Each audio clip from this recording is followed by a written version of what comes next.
Yo, what's going on, Dragon Ballers? Welcome back to another deck profile. Today we're here with Andrew, who did a thing at an event, which is really cool because he played such an awesome leader in deck. Andrew, what's going on, man? How's it going? Pretty good. So you played Future Gohan. Anyone here on the channel knows I'm a big Future Gohan fan. Now I gotta ask, did you play this deck because you're a fan, or because you think it's a really good deck, or like a combination of both?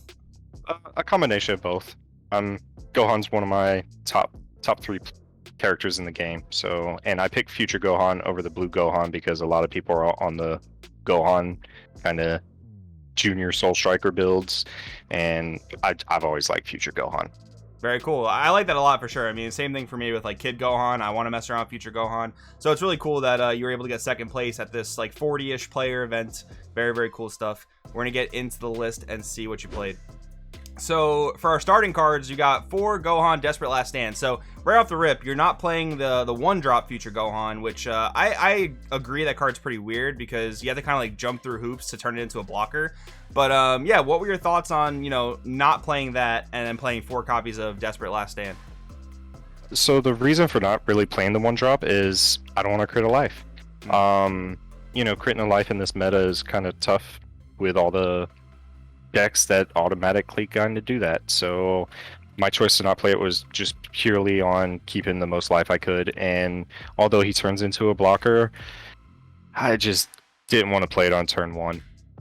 Gotcha. So you're pretty comfortable playing this on turn 2, setting up your plays, and turn 1 play. Obviously, it's nice that you do still have a turn 1 play with dependable Saiyan Trunks, and then 4 copies of Warrior of Hope. So I do have a question. So me playing with this deck, I've kind of seen that just 3 copies of Warrior of Hope is pretty good considering you're gonna pull it from the deck. But did you feel like 4 is essential?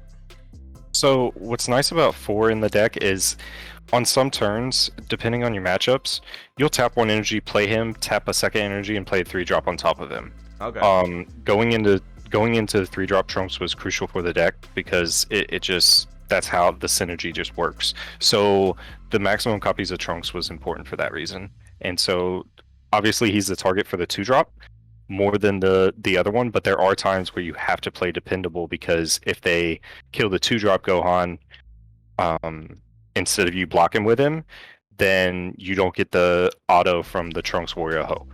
So it was important to play the dependable. So that's why my ratios were the way they were, and that's why I played maximum numbers. Cool. Yeah. So you don't really mind drawing extra copies of Trunkses because if you need to, you can just play one, evolve, do what you got to do. Very cool. All right, so obviously we have the rest of our Trunk stuff. This is the main bread and butter of the deck. That's pretty obvious. But I definitely want to ask you about the Sin Corrupted by Darkness SCR. Which SCRs were you contemplating, and then why did you end up on Sin SCR? So a couple of things with the Sin.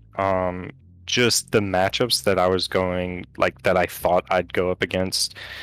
I just felt that turning stuff and putting stuff in rest mode would be super important, right? And he's a blocker, which kind of helps out, but also he's a 40k beater. I picked him over Kai, mainly because he puts everything in rest mode. So especially when it comes to like different unisons out there. So, if Vegex boost up their unison, that unison is going to swing multiple times, right? So it's better to be able to put him in rest mode on defense if you need to, because with the Kai, it's you can play it and then they can't attack for the rest of the turn, but it's still kind of there until you neg your 1 and wipe the board. But with the way the deck works with the 8-drop Trunks and then with Bergamos and with Power of Super Saiyan, like we'll get to that one later, but it just, everything kind of stayed in rest mode.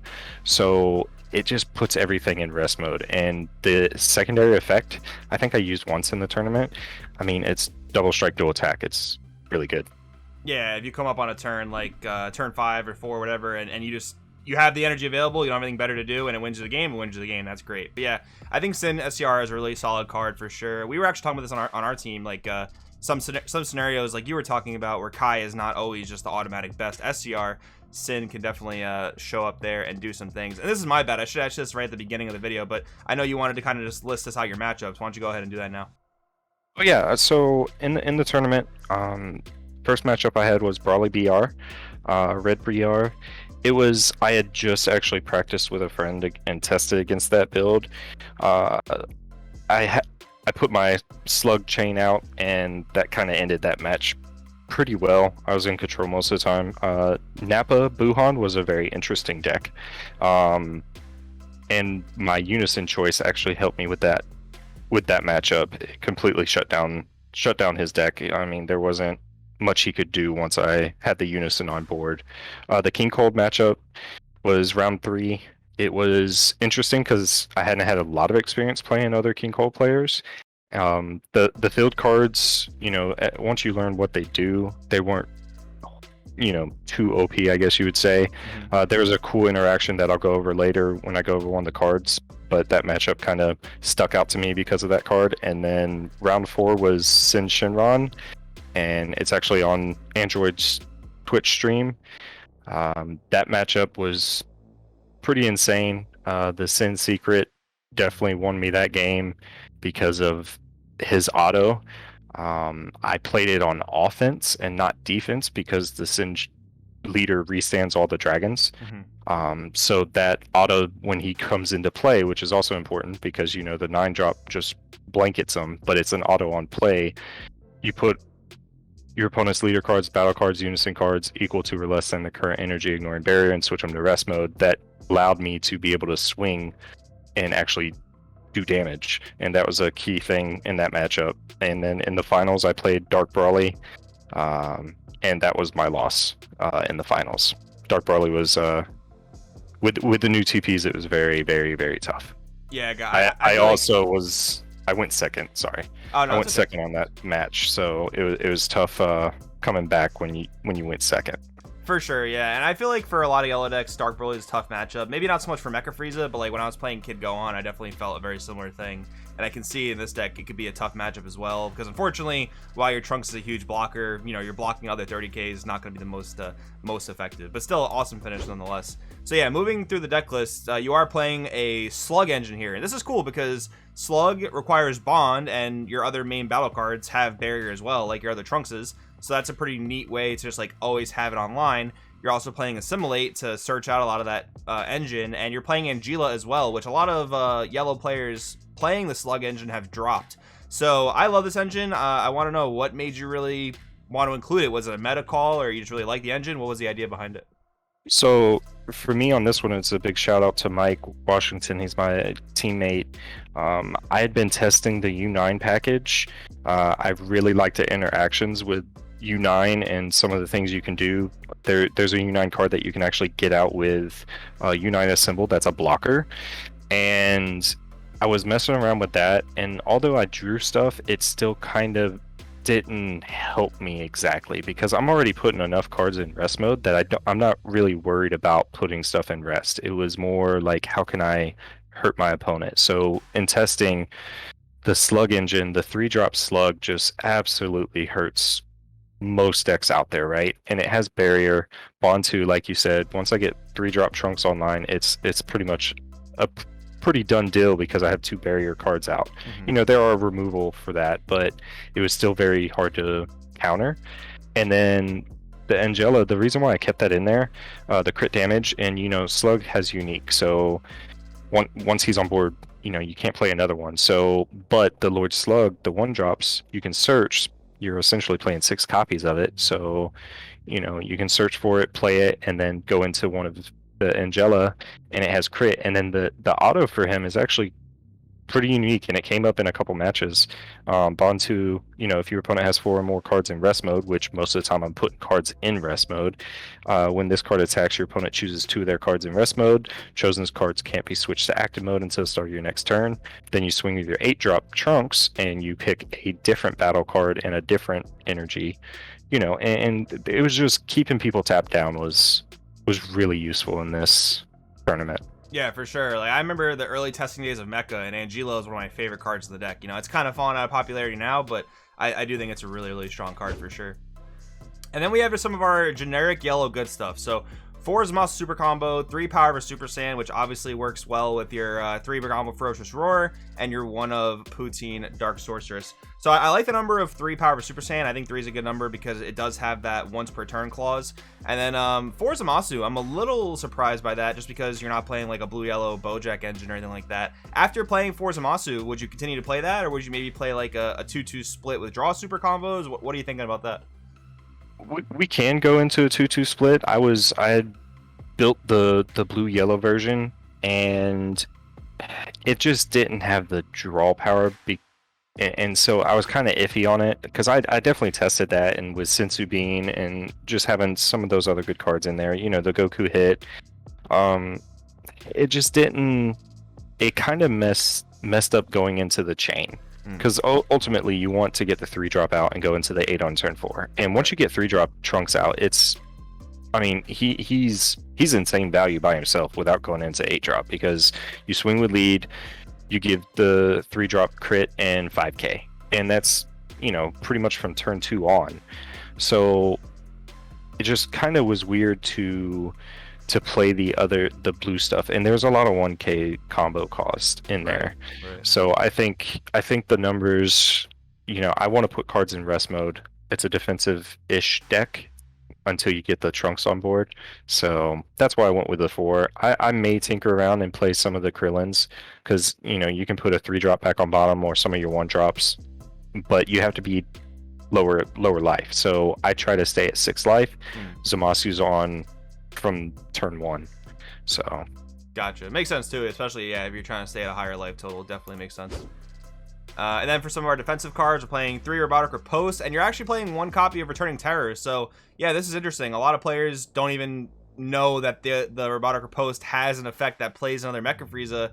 How did this little combo work out for you? So in testing, it worked out great because of my Unison choice, which we'll go over later. But being able to KO 2 cards in rest mode, 2 battle cards, was really, really important, and it came up a lot in testing. I actually never did it in the tournament. I had 2 in the deck, and I made a judgment call to drop one of them for a Poutine, and that's why the one of Poutine's in there. So that was just kind of the meta, I guess you could say meta call. It was just, something I felt a little bit more comfortable with. I don't know if he's going to stay in there. I like him as a tech.